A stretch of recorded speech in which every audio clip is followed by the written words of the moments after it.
Good morning student. आज मैं आपको पाठ 9 आनुवंशिकता और जैव विकास का सब टॉपिक यह लक्षण अपने आप को किस प्रकार व्यक्त करते हैं ये पढ़ाने जा रही हूँ। आपने पहले अब तक पढ़ा था, मेंडल के कुछ नियम दिए थे मेंडल ने कि लक्षण और गुण वो कैसे एक पीढ़ी से दूसरी पीढ़ी में जाते हैं, और जब वो एक पीढ़ी से दूसरी पीढ़ी में जाते हैं तो इकट्ठे होते रहते हैं, कुछ विभिन्नताएं इकट्ठी होती रहती हैं। अब ये हम पढ़ रहे हैं कि लक्षण अपने आप वो किस प्रकार व्यक्त करते हैं, कि कोई गुण किसी नई पीढ़ी में कैसे दिखाई देता है।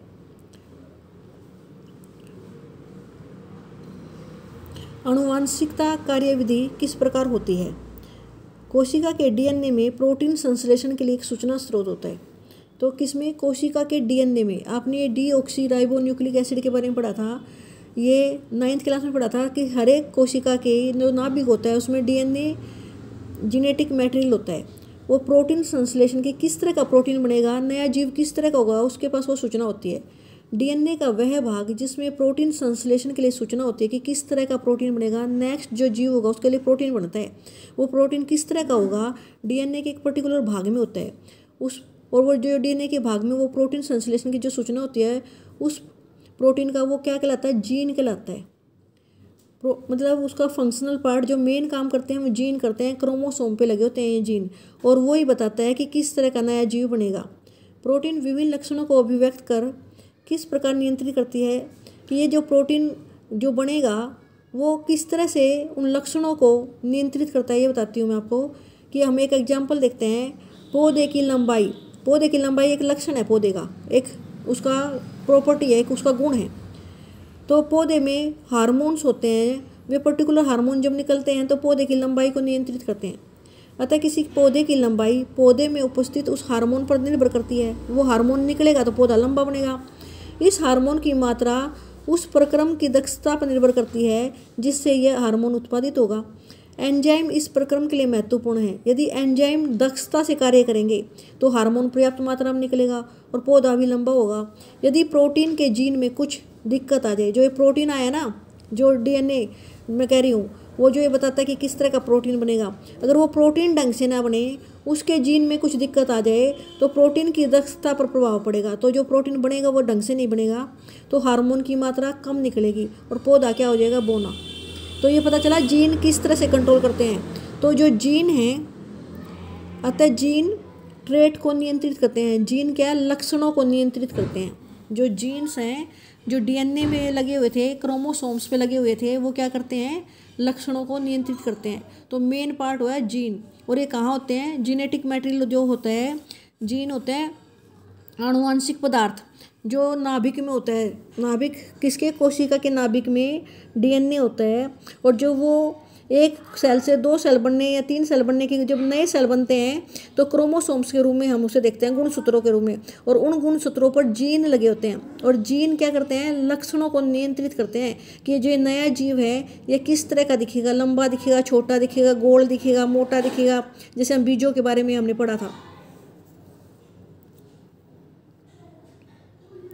यदि मेंडल के प्रयोगों की व्याख्या जिसकी हम चर्चा कर रहे थे ठीक है, तो इसकी चर्चा हम पिछले अध्याय में कर चुके हैं।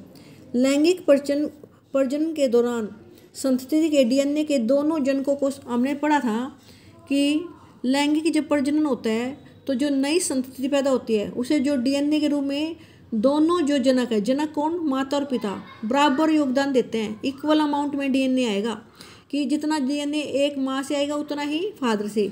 दोनों जनक संतति के लक्षण को निर्धारण करने में योगदान देते हैं। मतलब एक लक्षण के लिए एक जीन की 2 प्रति आएंगी। जैसे लंबेपन के लिए दिखाया था मैंने टी, तो ये एक माँ से एक फादर से, इस तरह से एक जीन की कॉपी आती है। तो एक लक्षण के लिए 2 जीन रिस्पॉन्सिबल है। ये दोनों जीन एक ही जगह से नहीं आते, एक मदर से और एक फादर से इनकी कॉपी आती है। एक लक्षण के लिए कितनी आती हैं? 2 कॉपी आती हैं।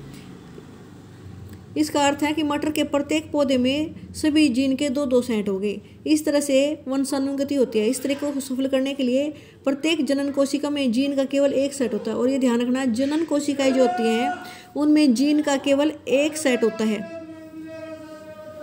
जबकि सामान्य कोशिका जो काय कोशिकाएं हैं उनमें जीन के सेट की 2 प्रतियां होती हैं। फिर इससे जनन कोशिका में इसका एक सेट किस प्रकार बनता है। आपको पता है कि जो सेक्स क्रोमोसोम होते हैं इनके बारे में एक बार मैंने पहले ही बताया था आपको। बाकी जो कोशिकाएं हैं उनमें तो जीन के दो सेट होते हैं, लेकिन जो जनन कोशिकाएं हैं उनमें केवल जीन का एक सेट होता है। जैसे कि जीन का एक सेट कैसे होगा, मान लो हम एक नर है एक मादा जनक, तो दोनों में से जो उसके जो स्पर्म होते हैं उसमें केवल एक क्रोमोसोम जाएगा, चाहे वो मादा से चला जाए चाहे पिता से चला जाए। और ऐसे ही जो एग होता है औरत के लिए, औरत का, उसमें केवल एक क्रोमोसोम एक बारी में आएगा, वो चाहे मदर से आए चाहे फादर से। तो मतलब जो ये युग्मक बोल रहे हैं हम आपको बता रहे हैं जनन कोशिकाओं, उनमें केवल एक जीन होता है। और जब ये फ्यूज हो जाते हैं, प्रत्येक जनन कोशिका से गुणसूत्र के प्रत्येक जोड़े को केवल एक ही क्या मिलता है, एक ही गुणसूत्र। प्रत्येक जनन कोशिका से गुणसूत्र के प्रत्येक जोड़े को केवल एक गुणसूत्र ही एक जनन कोशिका में जाता है। जब दो युग्मकों का जब संलयन होता है तो क्या बनेगा, युग्मन जायगोट बनेगा और गुणसूत्रों की संख्या सामान्य हो जाएगी। अब पता चल गया तुम्हें कि जब एक जनक कोशिका होती है उससे गुणसूत्र का केवल एक गुणसूत्र ही उसमें आएगा और एक मदर से और एक फादर से आ जाता है। जब ये दोनों फ्यूज हो जाते हैं आपस में, संलयन हो जाता है उनका, तो युग्मनज बनता है और उनमें फिर से दो जोड़े इकट्ठे हो जाएंगे। टोटल मिला के कितने क्रोमोसोम हो जाएंगे, 46। 23 क्रोमोसोम मदर से और 23 फादर से, ऐसे होके टोटल 46 क्रोमोसोम एक नए जीव में जाते हैं जब वो युग्मनज बन जाता है, जब वो जायगोट बन जाता है। इस तरह से अब है लिंग निर्धारण।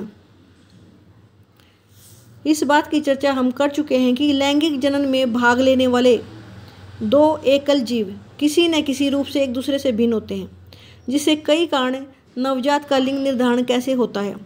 हमें पता है कि जब कोई जीव नया बनता है तो उसमें लैंगिक जनन में एक नर और एक मादा दो भाग लेते हैं और वे अलग अलग होते हैं, उनकी भिन्न होते हैं। तो अलग अलग स्पीसीज के लिए कि अब जो नया बच्चा पैदा होगा उसका लिंग का निर्धारण कैसे होगा कि वो नर होगा या मादा होगा। कुछ जो स्पीसीज हैं उसमें ये डिपेंड करता है पर्यावरण पर। कैसे, कुछ प्राणी जैसे सरीसृप है, लिंग निर्धारण के लिए निषेचित अंडे जो युग्मक उनका युग्मन जो बन जाता है ना, कि उष्मायन ताप पर निर्भर करता है कि जब उनका जो निषेचित अंडा है वो किस तापमान पर रखा हुआ है। जिस तापमान पर रखा होगा वो वैसा ही बन जाएगा कि मेल बनेगा या फीमेल बनेगा, तापमान पर निर्भर करता है। घोगा एक प्राणी है, घोगा जैसे सनेल बोलते हैं। कुछ प्राणी अपना लिंग बदल सकते हैं, वो कभी मेल बन जाता है कभी फीमेल अपने हिसाब से। इस लिंग निर्धारण उनका किस पे डिपेंड करता है कि अपने हिसाब से वो चेंज कर लेते हैं। सरीसृपों में जैसे तापमान पर निर्भर करता है, लेकिन मानव में ऐसा नहीं है। मानव में लिंग निर्धारण आनुवांशिक आधार पर होता है। किस आधार पर होता है, आनुवांशिक आधार पर। दूसरे शब्दों में जनक जीवों से वंशानुगत जीन ही इस बात का निर्णय करेंगे कि लड़का होगा या लड़की होगी।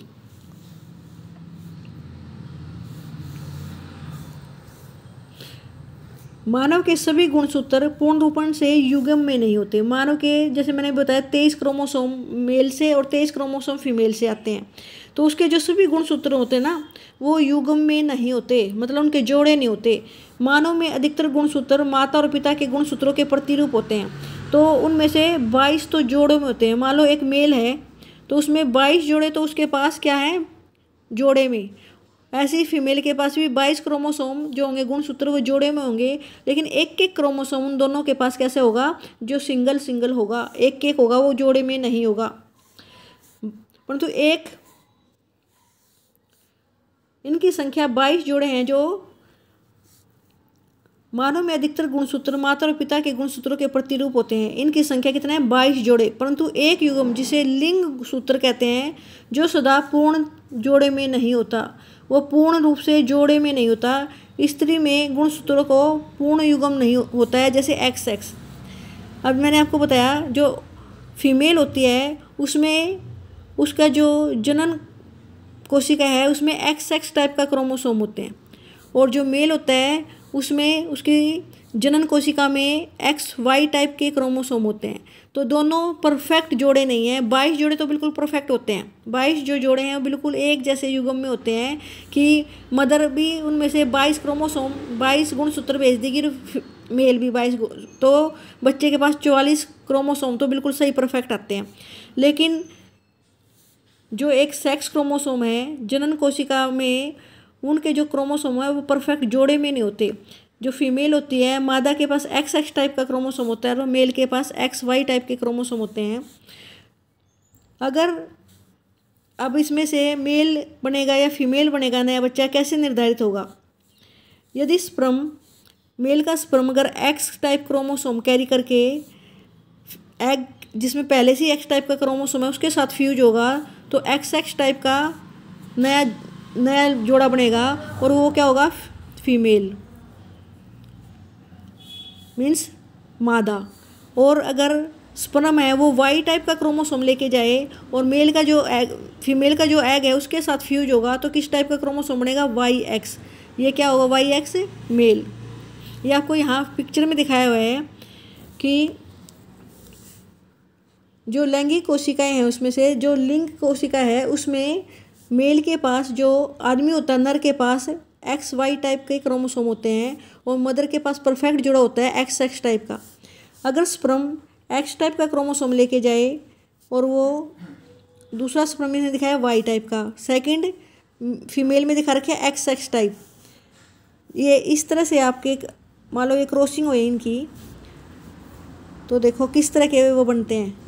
अब ये Y वाला अगर इसके साथ क्रॉसिंग हो जाएगी तो YX, इधर वाला YX, तो इसमें 50-50% दोनों में कि लड़का और लड़की होने के चांस क्या है? 50-50% है।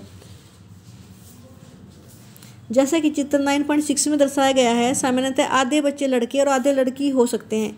बच्चा चाहे वह लड़का हो या लड़की अपनी माता से तो X टाइप का ही गुणसूत्र ले पाएगी क्योंकि उसमें होते ही XX टाइप के गुणसूत्र हैं। और बच्चे का लिंग निर्धारण इस बात पर निर्भर करता है कि पिता से वो किस प्रकार का गुणसूत्र उसे मिला है। जिस बच्चे को X टाइप का गुणसूत्र मिलेगा वह लड़की होगा और जिसे पिता से Y टाइप का गुणसूत्र मिलेगा वह क्या होगा? लड़का होगा। इसको फिर से देख लो, यहाँ पे दिखा रखा है, इस युग्मक है, स्पर्म दिखा रखा है। मान लो वो X टाइप का गुणसूत्र लेके आएगा तो उसे अपनी माँ से तो X टाइप का ही गुणसूत्र मिलेगा तो क्या होगा? वो लड़की। और अगर वो स्पर्म Y टाइप का गुणसूत्र लेकर आएगा पिता से और वो एग के साथ फ्यूज होगा जिसमें X टाइप का गुणसूत्र है तो क्या बनेगा? YX टाइप, मीन्स लड़का। इस तरह से गुणसूत्र फ्यूज होकर युग्मनज बनाते हैं। हमारा अब की बार ये चैप्टर यहाँ तक ही है, तो इसके ये क्वेश्चन भी मैं आपको लिखने के लिए भेज दूँगी। बाकी चैप्टर आपका कट चुका है तो इस चैप्टर को कंप्लीट हो गया है, इसे यहाँ तक आप अच्छी तरह रीड करके समझ लेना।